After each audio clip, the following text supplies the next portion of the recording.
ఇది ఒక సాధారణ గుడి కాదు, ఇది ఒక కాస్మిక్ ఎనర్జీ పాయింట్. 17 సార్లు ధ్వంసం చేసిన మళ్లీ పునరుద్భవించిన అద్భుత శక్తి.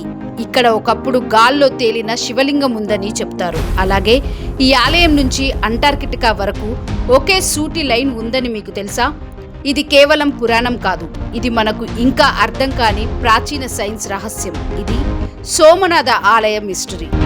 సోమనాథ ఆలయం గుజరాత్ రాష్ట్రంలోని ప్రభాస్ పఠాన్లో ఉన్న ఈ ఆలయం 12 జ్యోతిర్లింగాలలో మొదటిది అని విశ్వసిస్తారు. ఈ ఆలయాన్ని చంద్రుడు అంటే సోముడు స్వయంగా నిర్మించాడని పురాణాలు చెప్తాయి. అందుకే దీనికి సోమనాథ అనే పేరు వచ్చింది. ఈ ఆలయంపై అనేక దాడులు జరిగాయి. ముఖ్యంగా మొహమ్మద్ ఆఫ్ గజ్నీ 1025 ఏడీలో, తర్వాత ముస్లిం పాలకులు, పోర్చుగీసులు మొత్తం 17 సార్లు దాడి జరిగింది. కానీ ప్రశ్న ఏంటంటే, ఇంత దాడి కేవలం బంగారం కోసం మాత్రమేనా? చరిత్రకారులలో కొందరు చెప్తారు, ఈ ఆలయంలో ఉన్న అత్యాధునిక నిర్మాణం, శక్తి కేంద్రం వల్లే దాడులు జరిగాయని అంటారు.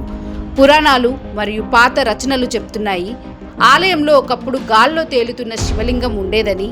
ఇది ఎలా సాధ్యం? కొందరు అంటున్న థియరీ ఏంటంటే, ఆలయం చుట్టూ మ్యాగ్నెటిక్ స్టోన్స్ అమర్చబడ్డాయని, వాటి ద్వారా మ్యాగ్నెటిక్ ఫీల్డ్ సృష్టించి శివలింగం మధ్యలో తేలుతూ ఉండేదని. ఇది ఒక రకంగా ఏన్షియంట్ మ్యాగ్నెటిక్ లావిటేషన్ టెక్నాలజీ అని కూడా అంటారు. కానీ దీనికి ప్రత్యక్ష శాస్త్రీయ సాక్ష్యం లేదు. కానీ కథ మాత్రం చాలా ప్రసిద్ధి పొందింది. గజ్నీ మొహమ్మద్ ఈ ప్రాంతంపై దాడి చేసి ఆలయాన్ని ధ్వంసం చేశాడు. ఆఖరిసారిగా ఔరంగజేబ్ పాలనలో నేలమట్టమైంది.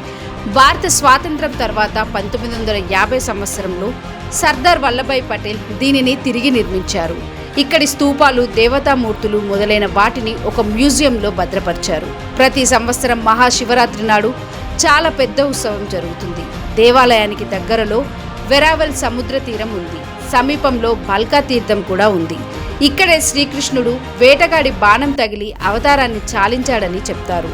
సోమనాథ్లో త్రివేణి సంగమం ప్రసిద్ధి చెందిన హిరణ్, సరస్వతి, కపిల నదుల సముద్రంలో కలిసే దృశ్యం చాలా మనోహరంగా ఉంటుంది. సోమనాథ ఆలయం సముద్రం వైపు ఒక స్తంభం ఉంది. దీనిని వనస్తంభం అంటారు. దానిపై ఒక వాక్యం ఉంటుంది, ఈ దిశలో భూమి చివరి వరకు ఎలాంటి భూభాగం లేదు అని. అంటే సోమనాథ నుండి దక్షిణ దశలో అంటార్కిటికా వరకు ఏ భూమి లేదు అని అర్థం. ఇది ఎలా సాధ్యం? ఆధ్యాత్మిక భారతంలో ఎర్త్ జియోగ్రఫీ గురించి ఇంత ఖచ్చితమైన జ్ఞానం ఉందా, లేక ఇది ఒక యాదృచ్ఛికమా? ఇది ఇప్పటికీ ఒక పెద్ద మిస్టరీ. ఈ ఆలయం మిస్టరీ చూసి కొందరు ఇలా అంటున్నారు, ఆధ్యాత్మిక భారతంలో మ్యాగ్నెటిక్ సైన్స్ తెలుసు, కాస్మిక్ ఎనర్జీ పాయింట్స్ ని గుర్తించే శక్తి ఉంది. ఆలయాలను ఎనర్జీ సెంటర్స్ గా కూడా నిర్మించారు. సోమనాథ్ టెంపుల్ కూడా ఒక ఎనర్జీ గ్రిడ్ పాయింట్ అయి ఉండవచ్చు. 1951లో ఈ ఆలయాన్ని తిరిగి నిర్మించారు. ఇప్పటికీ అక్కడికి వెళ్లే భక్తులు ఒక ప్రత్యేకమైన పాజిటివ్ ఎనర్జీ ఫీల్ అవుతారని చెప్తారు. సోమనాథ ఆలయం ఇది ఒక గుడి కాదు, ఇది మనకు తెలియని ఒక ప్రాచీన సైన్స్ గుర్తు. ఫ్లోటింగ్ శివలింగ నిజమా? మ్యాగ్నెటిక్ టెక్నాలజీ ఉందా? వనస్తంభ్ అలైన్మెంట్ యాదృచ్ఛికమా? ఈ ప్రశ్నలకు సమాధానాలు ఇంకా మిస్టరీగానే ఉన్నాయి. ఇలాంటి మరిన్ని మిస్టరీ కథలు తెలుసుకోవాలంటే మా NOF మిస్టరీ ఛానల్ని సబ్స్క్రైబ్ చేసుకోండి. లేటెస్ట్ న్యూస్ అప్డేట్స్ కోసం డిస్క్రిప్షన్లో ఉన్న న్యూస్ ఆన్ ఫేస్ వాట్సాప్ ఛానల్ని ఫాలో అవ్వండి.